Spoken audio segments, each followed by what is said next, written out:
Time to wake up. It's Saturday morning. Find some milk and cereal. Grab a bowl and spoon. No, a bigger spoon. Head to the living room and take a seat on the floor while Joseph and Chris present to you Saturday Morning Cartoon! Hello everybody and welcome to Saturday Morning Cartoon Boom! This is a show where we wake up with the Saturday morning sun, plop down the living room full of a big bowl of sugary cereal, and we'll try your favorite cartoons, both old and new. I'm Joseph. And I'm Chris. And this morning, to bring our 100th episode back full circle, we watched Teenage Mutant Ninja Turtles 2012. Yay, Cowabunga, I mean. Yeah, no, Booyakasha. Booyakasha. Why? Why are they saying Booyakasha? I don't like it. I guess is it the new? See, that's weird because like Cowabunga, I feel like I had heard before. Yeah. And it was a thing, but I've never heard Booyakasha in any sense. Yeah. Except for this Ninja Turtle show. Are they trying to make a word or is it already a word? They might be trying to make it cool. At least they're not going, lit, bro. Like, oh my God, that would be terrible. What if they were doing the like thing where the turtles, instead of like giving like thumbs up or something like that, they were doing the thing where they like put their head down and raise their arms to the side.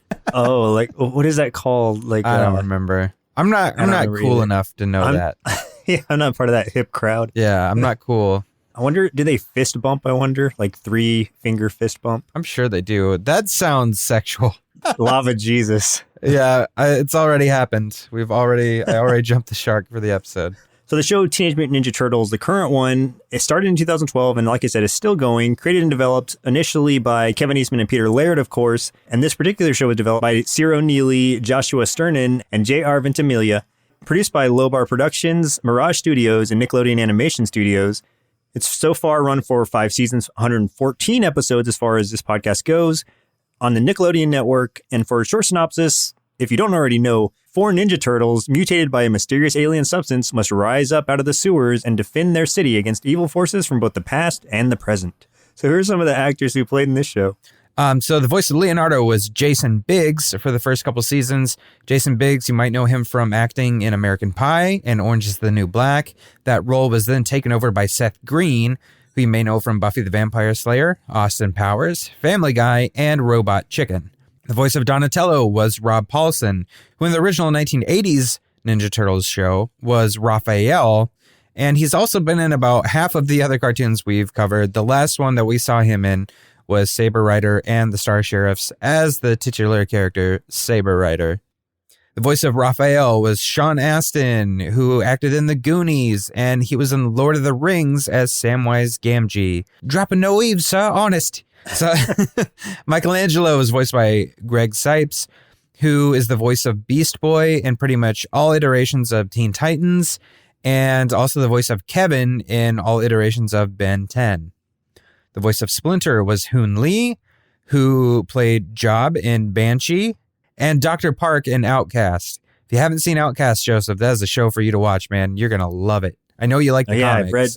Yeah, exactly. The voice of April O'Neil was Mae Whitman, who's from Arrested Development. She was the voice of Kitara from Avatar: The Last Airbender, and she's in one of my favorite movies of all time, Scott Pilgrim vs. the World. Casey Jones was voiced by Josh Peck, who starred in the very aptly named Drake and Josh, and he was also Ray in The Mindy Project and Gerald in Grandfathered.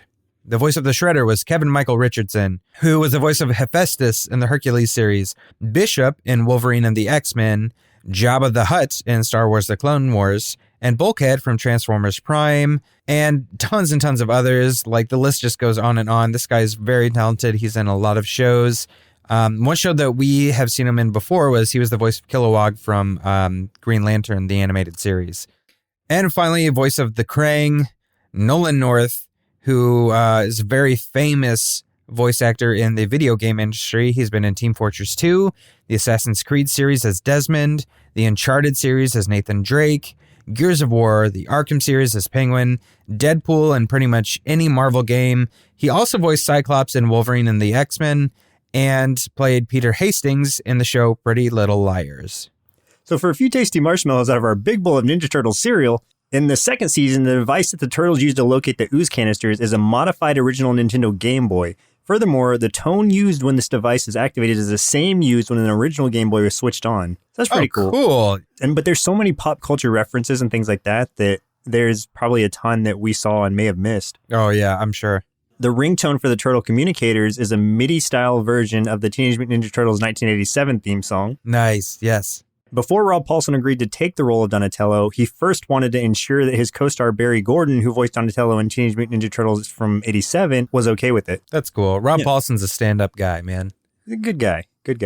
So Renee Jacobs, who voiced April's mother in this series, previously provided the voice of April O'Neil in the original Ninja Turtles series from 87. So that's cool. Oh, cool.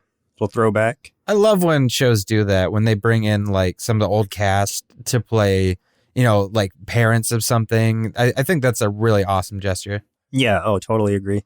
According to Greg Sipes, Michelangelo, who you just mentioned, Teenage Mutant Ninja Turtles 87 was his favorite childhood cartoon, and it got him into doing martial arts, surfing, and meditation, and with Michelangelo being his favorite out of all the Turtles. So that's like a dream come true to be able to voice act for one of your favorite childhood heroes. You know what I mean? That is really cool, man.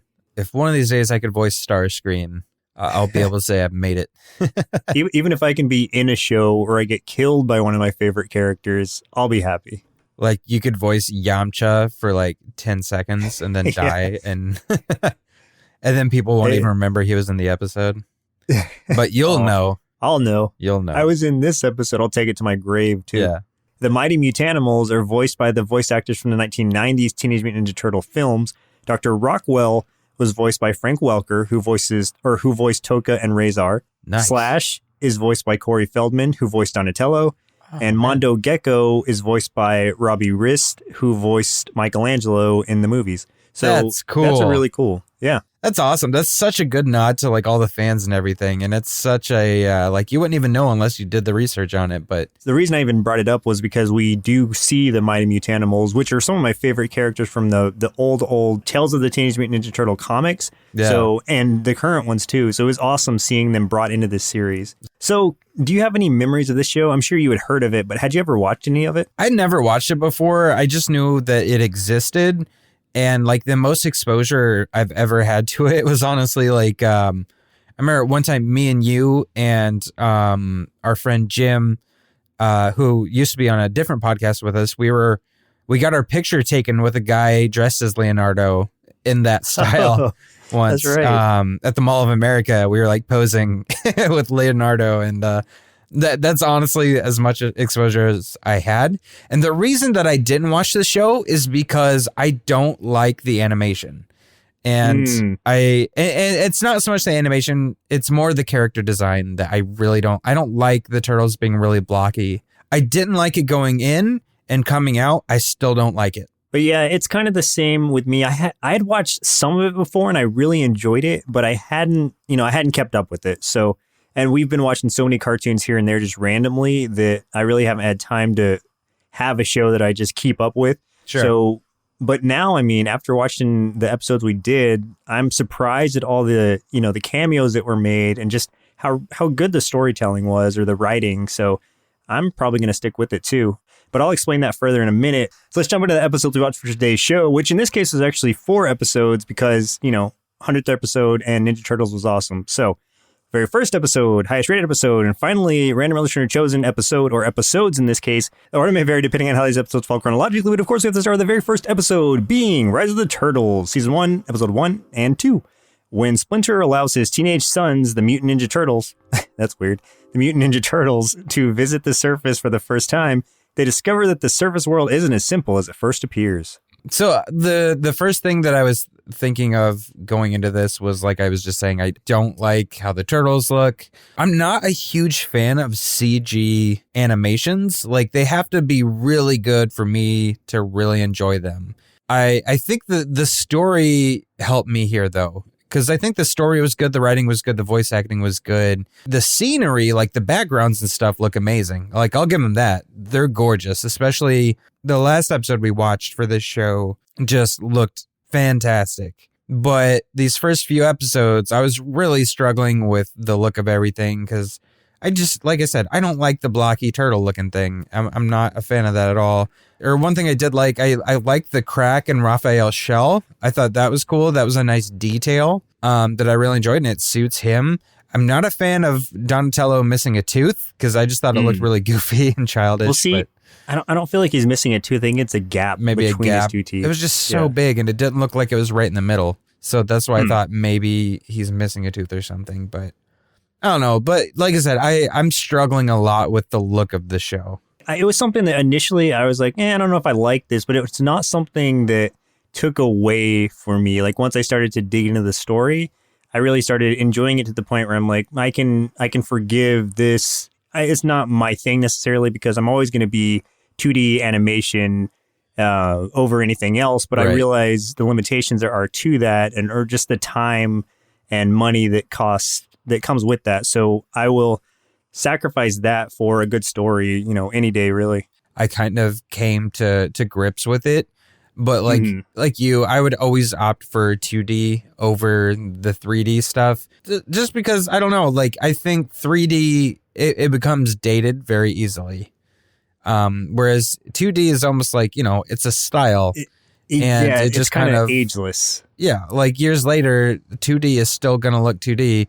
But 3D is something that keeps evolving. Yeah, it's going to look like bad 3D after a while. Yeah, that's why, like, if you go back and look at, if you're looking at, like, video games or something like that, like, the Super Nintendo games, let's just, as an example, those still look really good, right?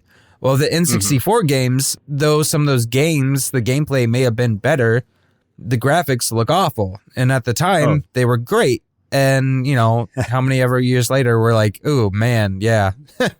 All those exactly. sharp-edged polygons, that's not great. So no. Yeah, it's kind of it's a trap that 3D falls into, and it's a reason I'm not a fan.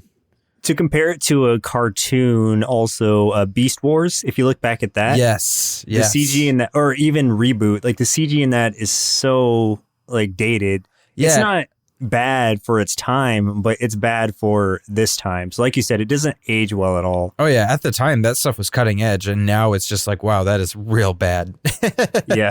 Like kids make better looking stuff in Minecraft than some of those cartoons, so. No, so I know how you feel. Like I'm not saying like, oh, you're wrong for not liking this style. I understand completely. It's not going to age great, but it is what it is for now. I did like though that the intro that they do, I enjoyed the, every once in a while they do like a splash page of a comic looking thing in the introduction. And that I really liked. I thought that was really cool.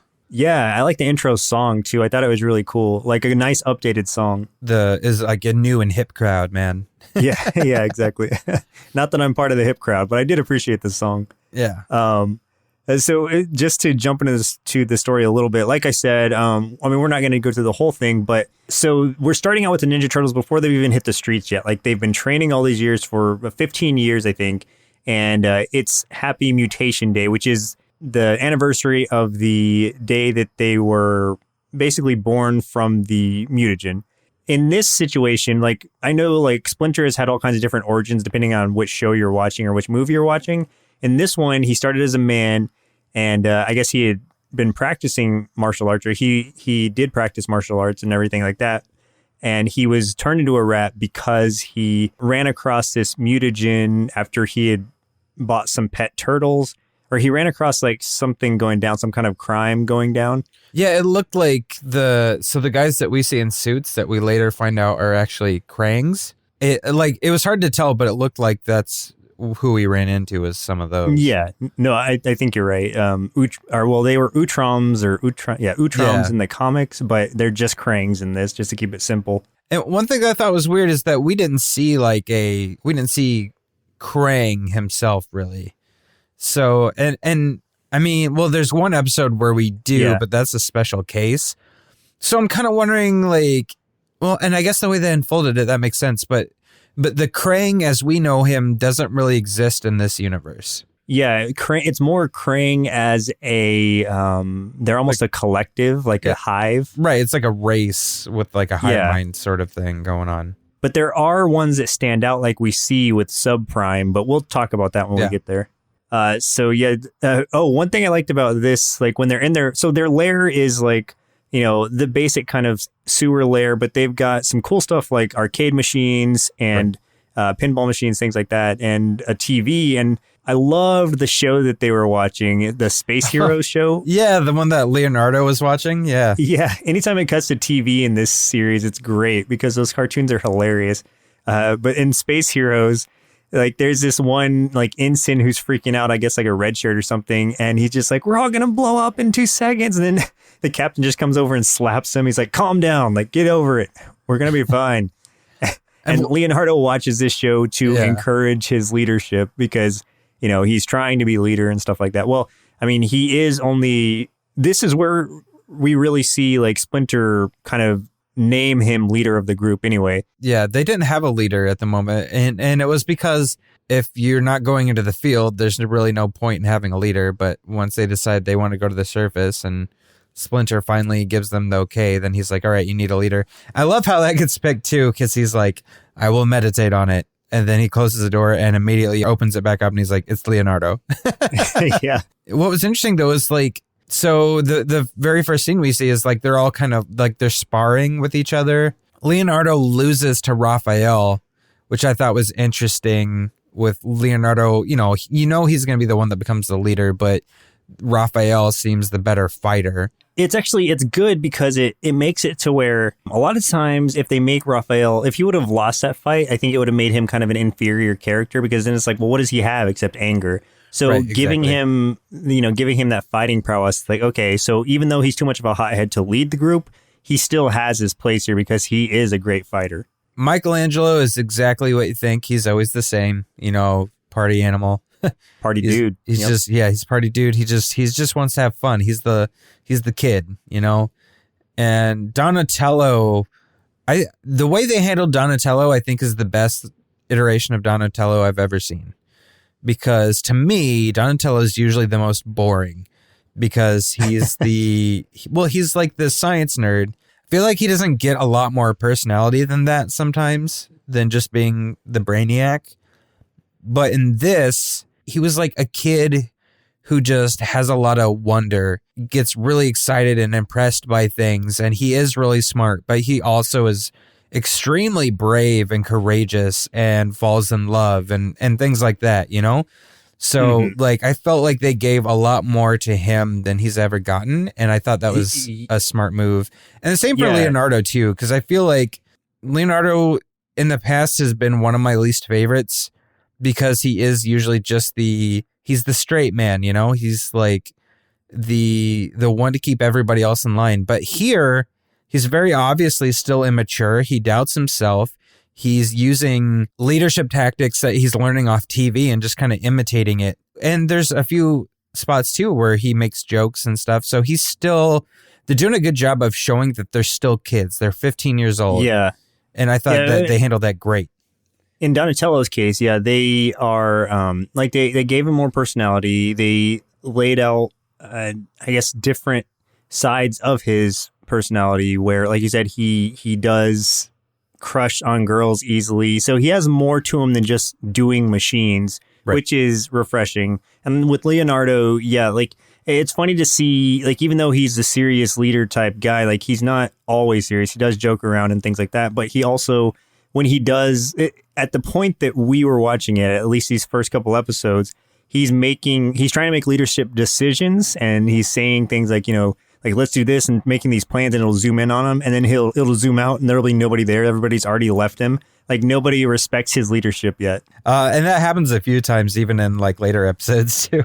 Yeah. This is also where they first discover pizza, which is interesting. Yes, that was a great scene. It was. I didn't think about the fact that they hadn't had pizza yet because when they were in the lair still, they were eating algae and worms, just made up in different ways. Right. And they're turtles. So it's like, it makes sense to that degree, but it's kind of like they were just kind of like, as they're eating it, they're like, Yeah, they're tired of it. I mean, that's probably all they've had down there in the sewers. So they, when they go out to the outside world, finally, like they run across a pizza guy and accidentally scare him. Oh, well, Raphael purposely scares him and then it makes him like run off and drop a pizza or drive off on his little bike and drop a pizza and they pick it up. There's kind of like, what is this pizza or pizza or something? I can't remember how they pronounced it, but Michelangelo's like, I'll take one for the team. I'll try it out. I'll see. I'll test it. And he eats it.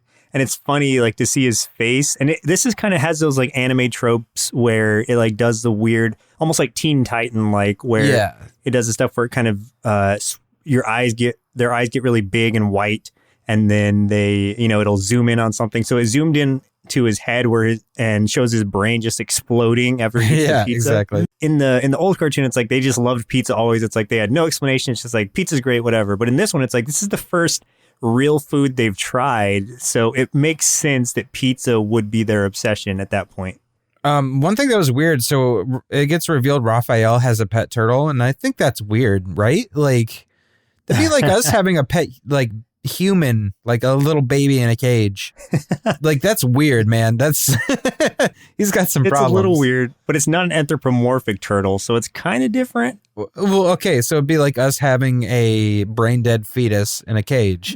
No. So, and then they'd be like, "Oh, well, it's different." I'm like, "No, it's still weird." I think it would be. I guess to put an equivalent to it, it'd be like having a baby chimpanzee in comparison. I guess. I don't know. If you want to, trying to make it right. That's kind of a stretch, I think. A little bit. Oh, we also meet April in this episode.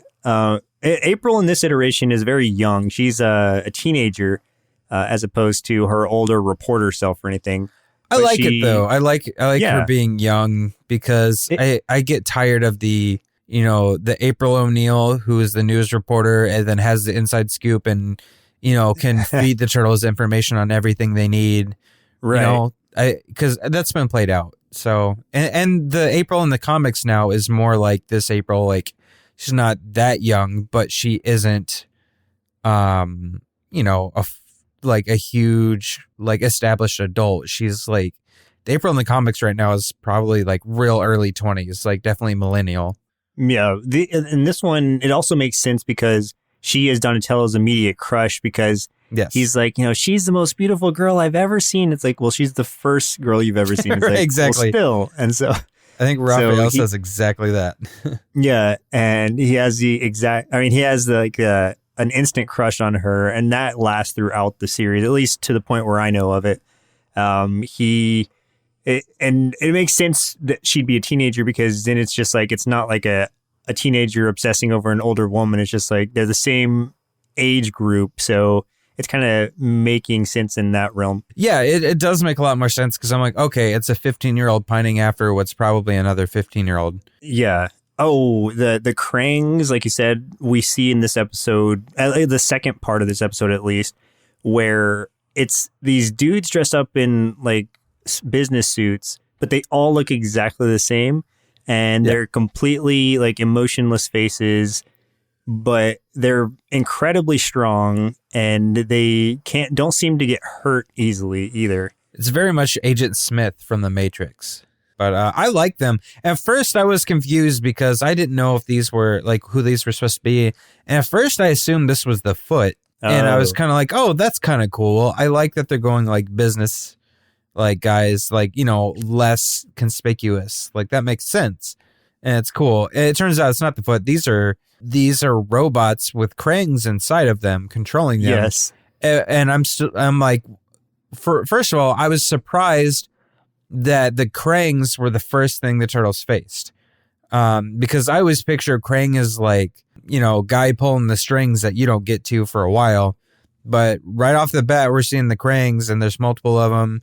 And I liked it because it was something I wasn't expecting. Yeah, and I love the way they talk to each other. Like how they communicate is so weird because they not only that, it's a hive mind, yes, but they call each other Krang too. Like even like numbers, like just Krang, Krang, Krang back and forth. So the Krangs kidnap April and her father. Her father is a scientist, a lot like the comics, the current ones from IDW. Which I feel like they pull a lot of stuff from the current IDW comics, which I think is a great idea because those comics are fantastic. Oh, yeah. Agreed. So the turtles see this. Most of them don't want to get involved, but Donatello, having fallen in love with April, is just like, no, we have to save her. And that's what I like about them doing this with Donatello's character, because him being the one that's usually not like this, but he goes to great lengths to try to save her.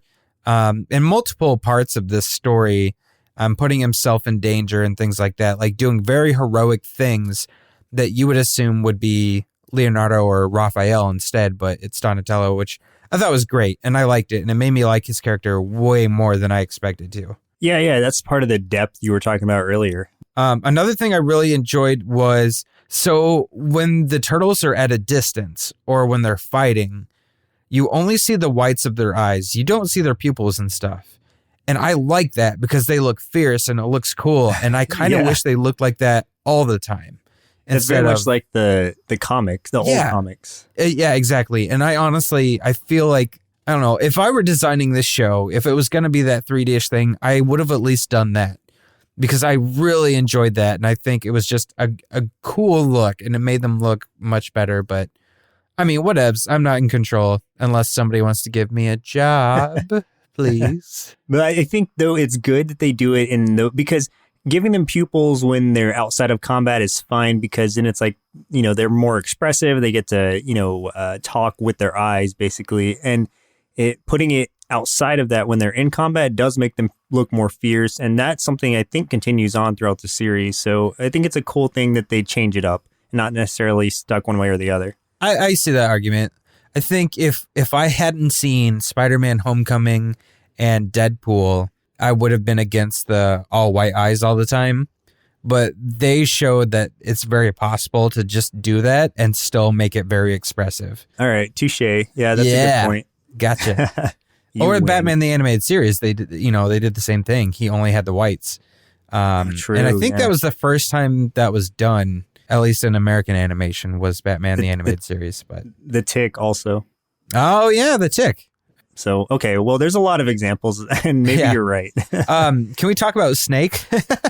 Yeah, so Snake this guy's hilarious. Well, first of all, like, we get intro to Snake as part of, like, the Krang group, and so Michelangelo assumes he is a Krang, and so when he's trying to tell everybody, like, there's robot, like, he's the first one who sees one of the Krangs, like, outside of their suits, and he's trying to explain it in a Michelangelo-like way. No one believes him, and then he runs across Snake, who was the driver of this car with mutagen in it, and so he's like, look, like, I'll show you, and he tries, like, ripping his face off.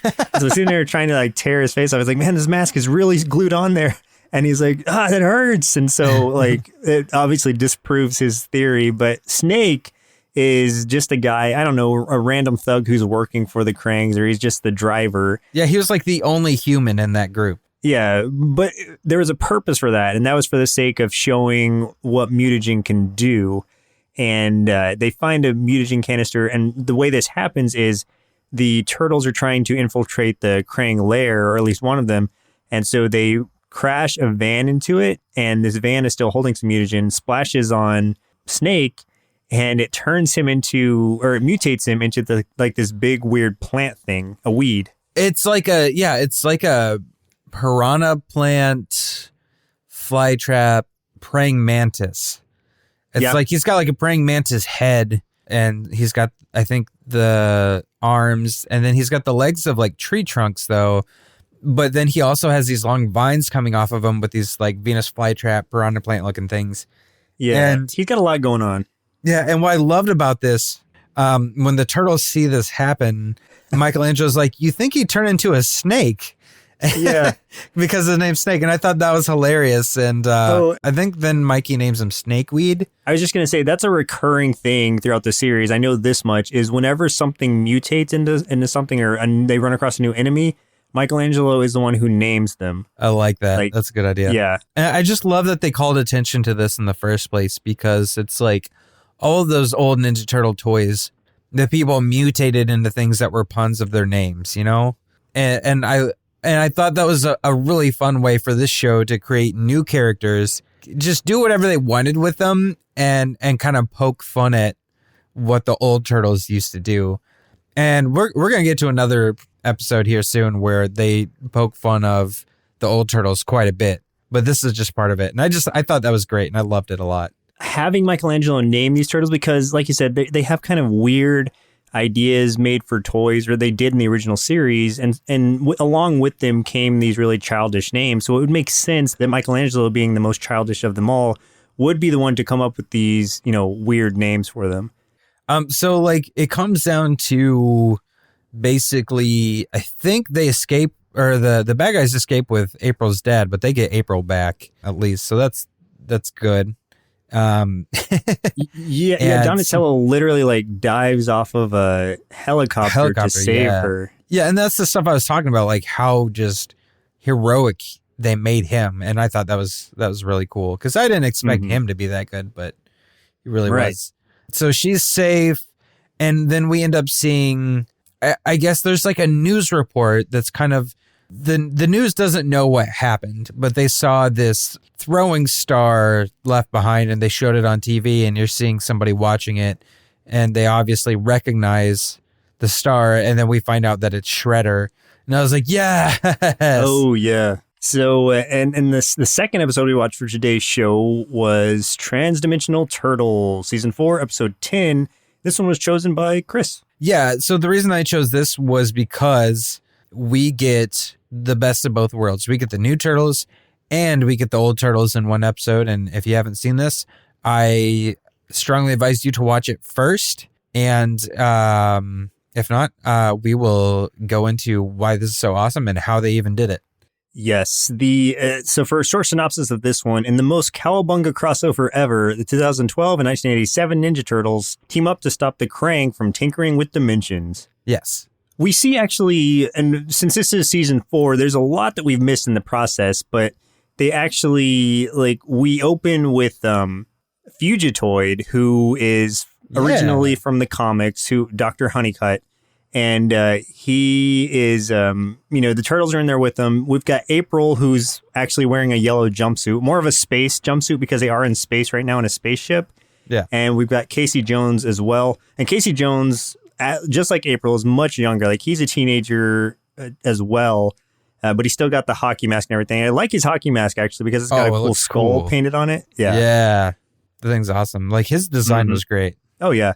They're talking about this black hole generator that they have to destroy every piece of because of Triceratons, which were also from the 87 series, the big orange Triceratops guys. Right. They are trying to, make black holes and I don't know what they're doing exactly because we didn't hear that part. Nefarious things, man. Nefarious things. Yeah. Bad villain things. And then before the intro starts, like, the Turtles just get randomly teleported away. And we see them like turn into cartoon versions of themselves. And then that's when the intro starts. And it's a different intro where it starts like the normal intro, but then it cuts into talking about how the Triceratons have done such and such. And now they have to stop them. So the Krangs aren't the big deal right now. It's at least in this point in the show, it's about stopping the Triceratons from, making black holes, doing whatever villain things they're doing. Yeah, and it's almost like I think this episode's sort of a step aside of that main plot line because we don't see any Triceratons in this episode. Yeah, that's what it felt like. But it was the best aside ever. It must have been like hey, we got these guys signed on to do this crossover. Let's just do it. And they're like, okay, we'll take a break. Yeah. So the Turtles, like you said, they get sucked into this world where everything's 2D and they're cartoons. And the old school Ninja Turtles are there, like, show up, and you hear the old theme song and everything, the old music, and I was like, oh, this is so good. And they all start kind of, like, fighting each other, but it's like the 87 Turtles are trying to get them to stop fighting because they're like, no, we brought you here on purpose. And it's just the banter between the two sides is great, especially Raphael from the 87 Turtles, which was voiced by Rob Paulsen, is making fun of Donatello from the 2012 series voice, who is also voiced by Rob Paulsen. I mean, obviously, you're going to know that they're both Rob Paulsen if you're a fan of the show at all. So that's just a funny commentary that they threw in there. The 2012 Turtles are making fun of the 87 Turtles for like, you guys fight and don't even use your weapons. And yeah, because like they trip people over like their turtle wires or whatever, and just use them like yo-yos and things. So it's very playful because the old series, like, they had a big thing against using weapons and violence and stuff. So they had to do things like that as a workaround. And they were commenting on them not even using their weapons. And also when they see Krang, like original Krang, come out. The Pat Fraley Krang, yes. Yes, and Pat Fraley was in it too. And you heard his voice and it was amazing. Best voice ever. Michelangelo comes in. I love his comment where he's like, what's with the gross man baby body? And because that's what it looks like. Especially seeing it in like 3D and stuff when they come back to the regular turtle world. It's like, man, that is such a weird, why did they use that weird body? Have you ever seen the meme? It's a side-by-side comparison of Krang in the big robot man baby body next to Honey Boo Boo and her mom. Yes. Oh my God, it's funny. Oh, internet. Yeah. No, Thank you so much, I definitely have internet. seen that. So Krang's trying to get home. He's trying to get back to Dimension X because he's been banished at this point for unknown reasons. Krang opens a portal, gets through it. And I like this too, that they kind of, Donatello in the 87 is kind of a Mary Sue. If they need something to happen, he just whips up a device and it can do whatever they need to happen. And that happens here where he's just like, they're like, oh no, what do we do? And he's like, oh, well, I've got this interdimensional travel gun, and they shoot and go to wherever. And they're just, the 2012 Turtles are like, really? He's like, wow, that was incredibly convenient. Yeah, exactly. Oh, another thing Krang's trying to do is every dimension he travels to, his goal is to try to take the turtles out, but he's basically trying to take the whole dimension out, leaving these dimensionizers behind to blow the dimension up or put it into a black hole or whatever he's trying to do. So they hop through this dimensional portal and they end up back in the 2012 Turtles end up back in their own world. The 87 Turtles come with them, and God, they look like nightmares. Ugh, they did not translate well to that world because their eyes are giant and circular and just gross looking. I'm like, sick. They always look excited and at attention. Yeah, I did not like it. But I did love the 2D version of the 2012 Turtles. And I honestly wish that show had been 2D in that style because it looked fantastic. That's true. Yeah, it did look really good. This is at least the first time we see Krang Subprime, who is voiced by Gilbert Gottfried, and he is so funny. Like because he's in a giant robot body, but his head is like a librarian's head or something. Right. So I don't know what the origin of that is or how that started, but it looks hilarious now. And Subprime has like he's got like the half like metal face thing going on, like Cyborg from Justice League. Yeah, like a cyborg eye. Yeah, just makes it look real cool.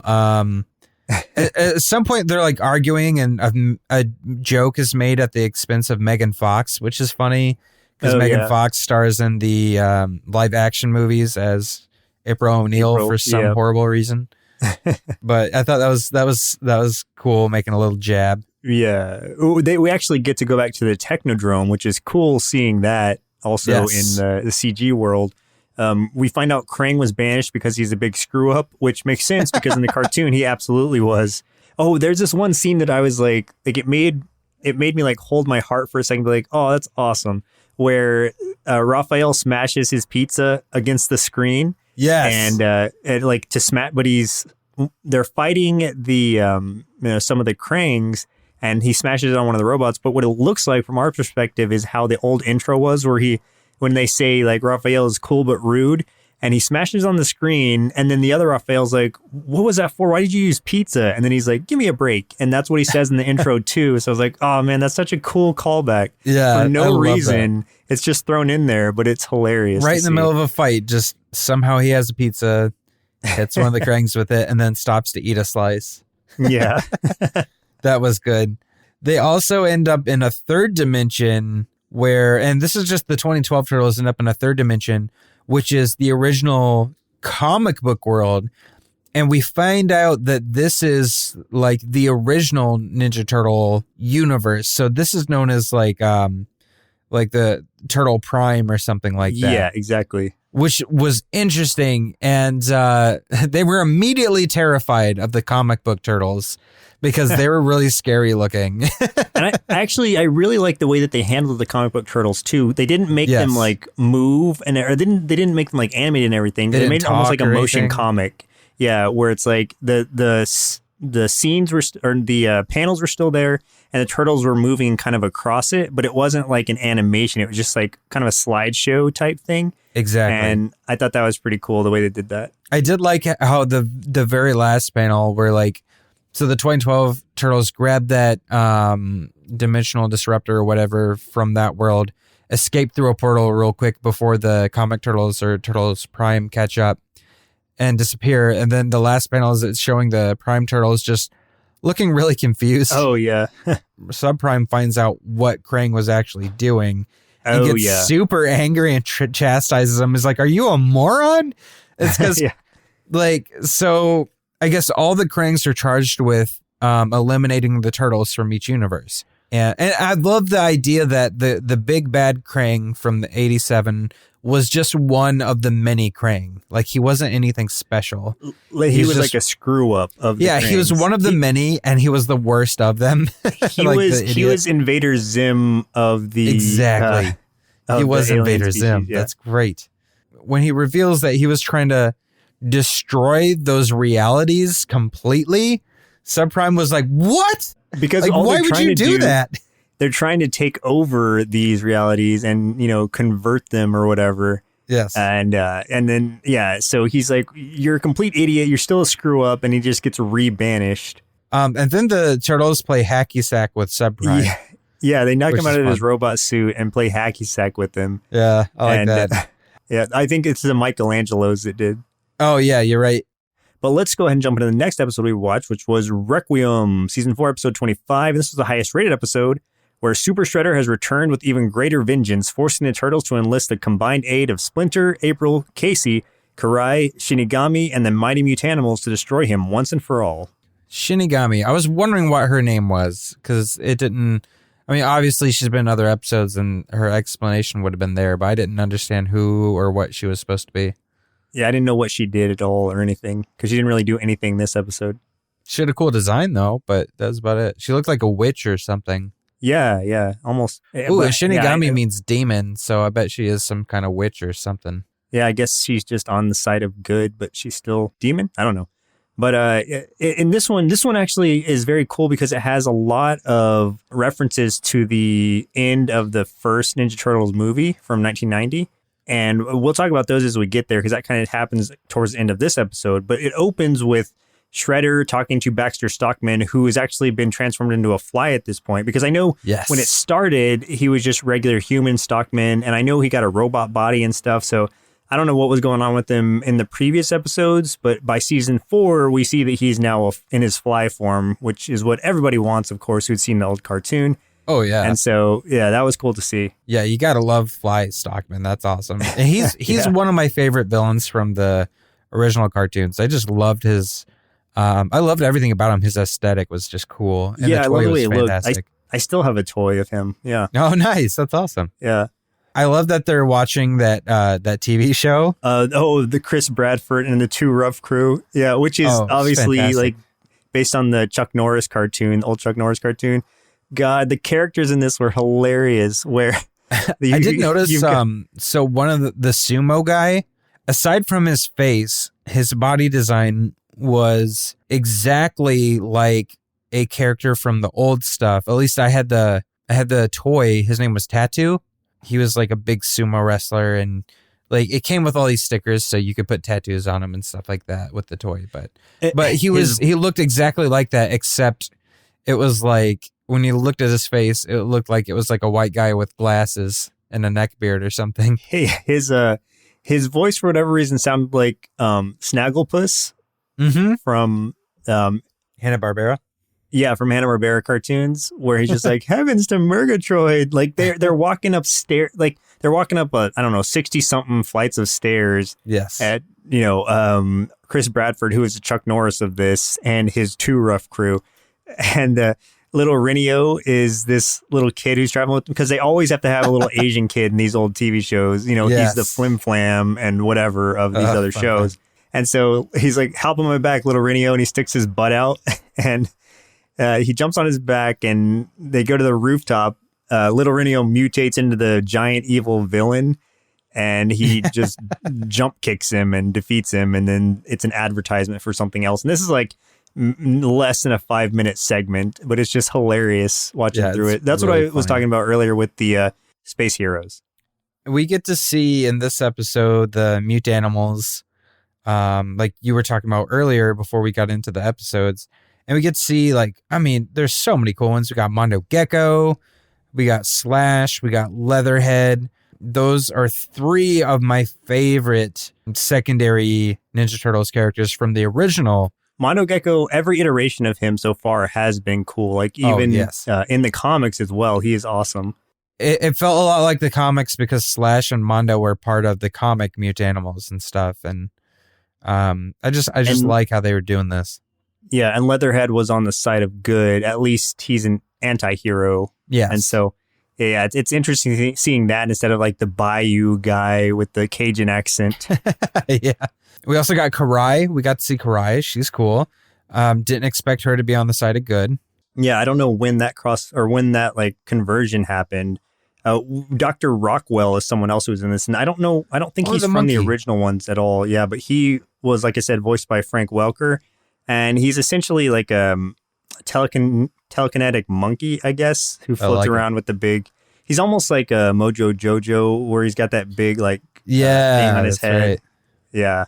So I guess the whole premise of this one was like, I'm guessing Shredder was defeated at some point, but he's Super Shredder now, where he's like, I guess he's used mutagen on himself, and now he's like huge and deformed and has spikes like ripping out of his skin a la like Wolverine, but like all over the place, and his mask has pretty much become part of his face. Yeah, so it's not like Kevin Nash Super Shredder from the movie. This is like super mutated Super Shredder. Yes.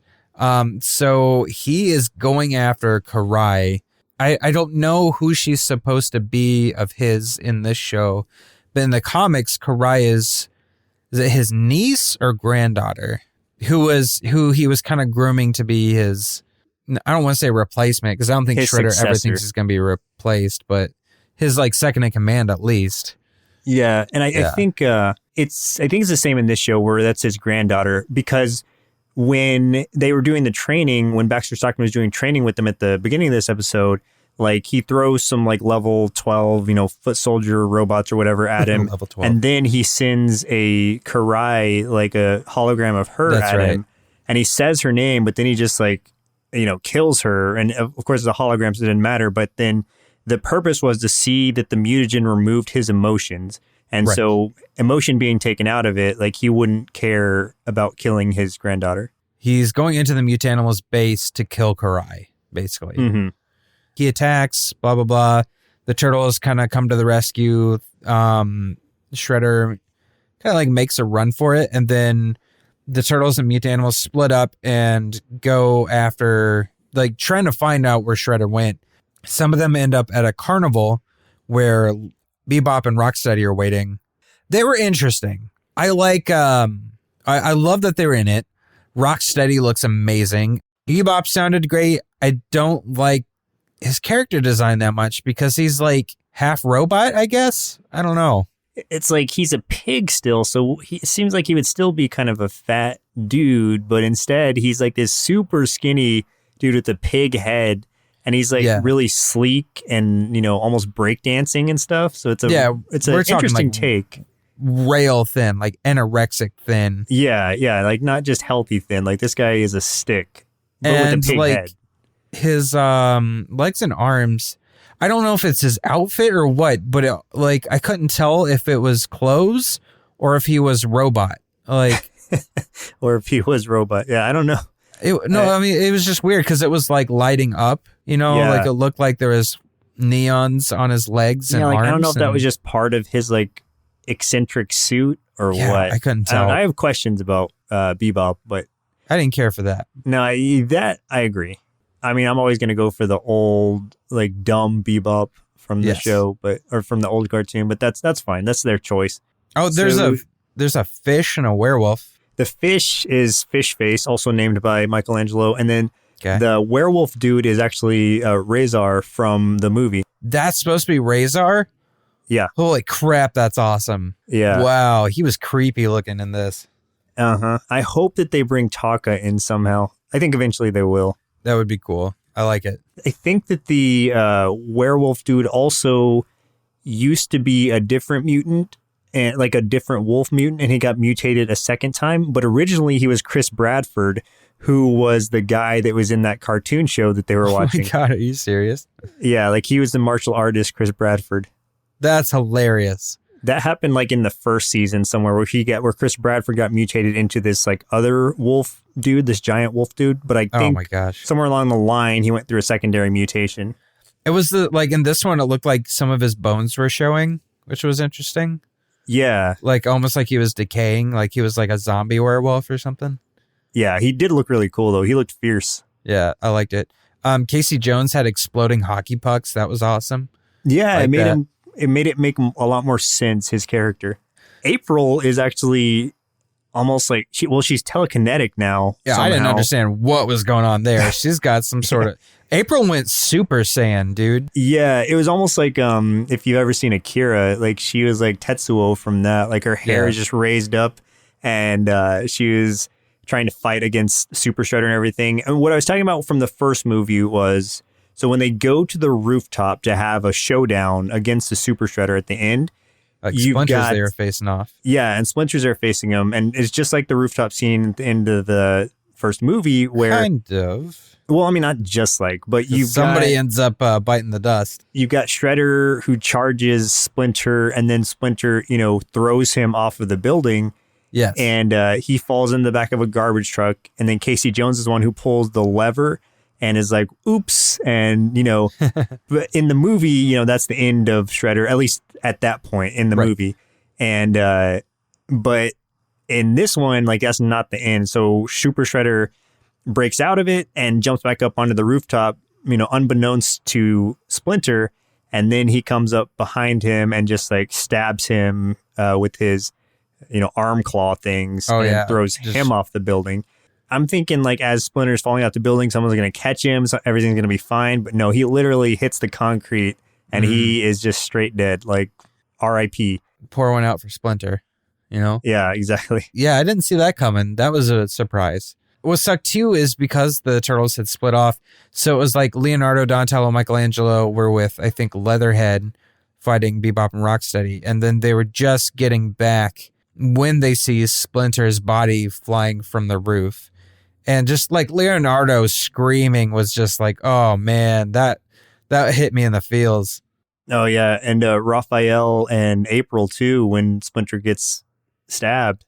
Yeah, Raphael was like beat to crap, man. He could barely even move. Yeah, there was a lot going on. And that's, I don't know. Like, I don't know if that lasted or what. I mean, we didn't see him in this episode we watched. The next one we watched. So he's a dead rat. Dead rat. Yeah. So in the next episode we watched for today's show, it was Yojimbo, season 5, episode 7. And this was chosen by me because we watched one about Usagi Miyamoto or Yojimbo in the 87 series as well. And he's he's the rabbit samurai created by Stan Sakai. And it's cool. I always like seeing their crossovers. This is something I'd been showing Chris for months before we did this show, where it's like, oh my God, like they're bringing him into the show. Oh my God, they brought him into the show. And so now we have to watch this show for when we do this episode. And so here we are. That's why I chose it. What was interesting is like when I was a kid, I didn't realize that these were separate properties because Usagi really had nothing to do with the Ninja Turtles. Right. They were separate universes. So, I mean, back when they originally did the first crossover, I mean, it was, to us, it probably wasn't a big deal because we didn't know better. But to fans of the comics and manga and stuff, they were probably like, oh my God, this is insane. This is the best thing ever. Like the way they handled him in the original series, it was goofy. He had like a rabbity kind of voice. Like it was kind of silly like the old series was. But in this one, he's awesome. So the turtles are transported to an alternate dimension where they befriend the rabbit samurai and master swordsman Miyamoto Usagi. Yojimbo just means it's the Japanese word for like bodyguard, and it makes sense because that's what he is in this episode. And he's also a ronin, so he's a traveling samurai basically working for whoever he can. It opens with him fighting this like demonic looking wolf dude who I guess killed his entire family. Yeah, named Jay. Yeah, Jay, the Blade of the Khans. And he was saying that he destroyed his family because they were infected by evil. Like that's what he keeps saying is like he's destroying things that are purifying the place because he's destroying those that are infected by evil. But his views on what's infected by evil seem very twisted. Oh, we see the new intro also, and I don't know if this is something that's ongoing as of now, but it's called Tales of the Teenage Mutant Ninja Turtles now, and like the old comic books, instead of just Teenage Mutant Ninja Turtles. And the intro style is different as well. Which is cool. I like it. I like the callback to the comics. Yeah, but I don't know if that's like how it is now as far as season 5 goes, or if that's just a one-off or what's going on. If there's one thing we've learned doing this show is that decisions are made about the titles of cartoons that make no sense to us. We've ran into that with Batman and this and lots of other shows. So. If there's anything we understand from watching these shows is that we don't understand a lot about these shows. Exactly. It's Hollywood, man. It's all run by the reptilians, and they just don't have any, they don't think the way humans do. So there's no way we're going to know. Right. We also get another character in this one whose name is Kintaro, but he's an annoying character. I'll give you that. But he's adorable because he's like the golden child, and that's who Usagi has to protect. But he's like a pampered little rich kid, and he's royalty. But he's a little pug kid, and he's so adorable looking. And so I think Michelangelo starts calling him Pug Taro. Yes, he does. And now that's his name from then on is Pug Taro, and that's what I'm going to call him. Yeah, and that kid sucks. Yeah, that kid He's so annoying. I hate him. In one part, he kept talking, and Usagi just shoved a bone in his mouth. How dare you, shove me up with a bone or something like that. Yeah, he's just always yelling. Oh, he's like the Joffrey without the murderous rage.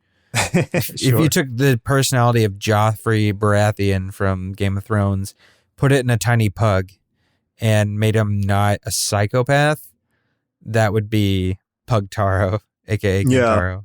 Oh, the way that the turtles get summoned in here is by that Jay dude. He uses some turtle charms and brings them in, tells them that Usagi is the evil one, and that's what they have to defeat. But he kind of brainwashes them too. He uses a spell on them. He uses a spell on them that turns their eyes white as well. And cool. Then, they come to him, and luckily, pretty quickly, he fights them, defeats them all, and then they're able to get knocked out of their trance and explain to him what's going on.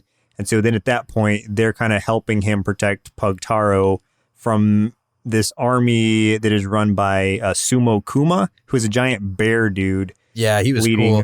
I was kind of hoping to see PandaCon, and we didn't get to see him. And I was just like, man, they really missed an opportunity to use PandaCon from the old stuff. But yes, awesome. I was looking for him. I was like, oh, dude, it's going to be PandaCon. I'm looking for him. Never saw him.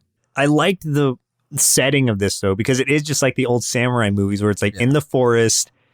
You've got the tall trees. You've got the samurais on horseback. It's basically plays out exactly like one of those old ones would, except in a Ninja Turtle world. And it was cool seeing them, the Ninja Turtles get dressed up in their samurai outfits as well with Usagi to infiltrate this base and defeat Sumo Kuma's army. And because they had previously attacked and burnt down the city that Usagi was from. I like too that we get backstory of Usagi, why he's a Ronin. He's not just calling himself Ronin. We actually get to see why, and I liked that story, and I thought it was great. And that just reminded me of several episodes ago, in the first or second episode, we get to see some backstory about Splinter, and we don't know the whole story. At least it wasn't revealed to me and Joseph only watching these episodes, but it seemed like Splinter had a wife and a child, a daughter. And that Shredder, I think, murdered them both. At least it seems that way. Yeah, that is exactly what happened. And that's what happened in the comics, too, except that in the comics, the 4 turtles were his original children. Yeah. And they were reincarnated. All of them were reincarnated into these new forms. So it's kind of a different take on it, but it was interesting seeing that he had a family aside from these, and the turtles are then his adopted family, which kind of makes sense. So I loved getting this. I loved getting background, however short, at least some sort of story for the motivation on these two. So, Usagi's being great. I'm glad that they explained it. And I don't know, Usagi's just his character was done so well. If he wasn't a rabbit, you would just picture this as being one of those old samurai movies. It was done so well. Probably a lot like Yojimbo, the original samurai movie. What's cool is they also, in his origin story, they used Stan Sakai's original artwork for it from the comics. So that was a really fun way to flash back to that. Yeah, I like it. It's obvious these creators, Kevin Eastman and Stan Sakai, have respect for each other and want to honor each other's works in that way. And that just feels good as, someone appreciating these properties. Well, it's cool too, because their art styles are very similar. Yeah. Also, the voice of Usagi was John Boyega, who is Finn from Star Wars. Really? Yeah. Uh-huh. I was picturing like a middle-aged Asian man that, was like originated from Japan or something, because man, his accent he nailed it. I know. I would not have known had I not looked it up. But so they save Pugtaro, and then, this is an episode that obviously has a continuation to it because it ends with a literal cliffhanger.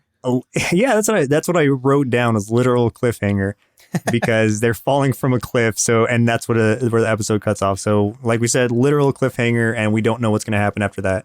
And I gotta say, even though so obviously I think if I remember right, this story has continued over 3 total episodes. Okay. Even just this first part, which is 20 minutes of this first part of the story, was 100 times better than the third Ninja Turtles movie. Where they go back to old Japan too. Yeah, so it can be done so well, and that's what I mean. Like the writing in this was so great, especially this episode. It made me very happy that they treated these characters with such respect, or at least Usagi with such respect, that I was just very proud of this episode. Very happy about it. Agreed. Well, Chris, looks like it's about time we cook up some algae and worms for our inner kids, bribing them with pizza so they can tell us what they thought of Teenage Mutant Ninja Turtles from 2012. I really like this cartoon, even though it looks like a Toy Story version of the Turtles. But they were really fun, and there's so many crazy animals, and Shredder was all big and scary, like, rawr, and he killed the rat, just like my dad does for a living. So I give this cartoon 5 bowls of Pizza Flake cereal out of 5. What can I even say about this show but wow? It's everything I never knew I wanted from a Teenage Mutant Ninja Turtles show. This version hits the sweet spot between serious and comical, where it never leans too heavily on or does disservice to either. As a longtime Turtles fan, it's great seeing a wide variety of characters from the Ninja Turtle universe, homages to the previous movies, cartoons, and comics, as well as a lot more heart than I think was ever captured in any prior animated version. Overall, I give Teenage Mutant Ninja Turtles from 2012 5 big bowls of Mighty Mutanimals Munchie cereals out of 5, and this is definitely a show I'll continue watching. To honor both the old and the new, I'll close out with this. Cowl Booyakasha! Or wait, maybe Booyakabunga! Those both sound, pretty awful. So let's not do that again. Yeah. I apologize for my inner kids. Your inner kid is grounded. So yeah. He doesn't get to speak anymore. So do you have any final thoughts on this show? Man, just the ratings alone should say enough from both of us too. So we can both agree this was an amazing show. Art style aside, which we both also agree isn't our favorite, but the story's good enough to where it can hold itself up on its own. And even if you're not like a huge fan of the old stuff, this is definitely one to give a shot because I think this could change your mind. Yeah, I agree with everything you just said. It's obvious I struggle with the animation, but it is fluid. It's smooth. Some of the backgrounds are still very breathtaking. It's just the character design is what I had trouble with, and I didn't care for it all. But that said, I still gave it that rating of 5 because the story is great. The humor and the banter perfectly fit the tone of the original. Plus, there are so many nods and homages to the original and the comic series that you can tell this show is made with lots of love and respect. So all in all, it's fantastic, and I am absolutely going to watch more. So, just to close out, anybody who's listening to this episode, you're listening to our 100th episode. If you've listened to every episode before, thank you, and I'm sorry. Yes. Because Thanks, it took a while we feel bad. Yeah, it took a while for us to get into the groove, but I think that we've hit our stride, and we plan on keeping going for, I don't know, however many cartoons there are out there to watch. Yeah, there can't be that many, right? We'll eventually we're almost find done, the I end. feel like we're at the end of the cartoons. Except for our request list that's ever growing. I think people are just making stuff up at this point. Yeah, there's no way those are real. There might be 105 cartoons at most, whatever. Total ever made.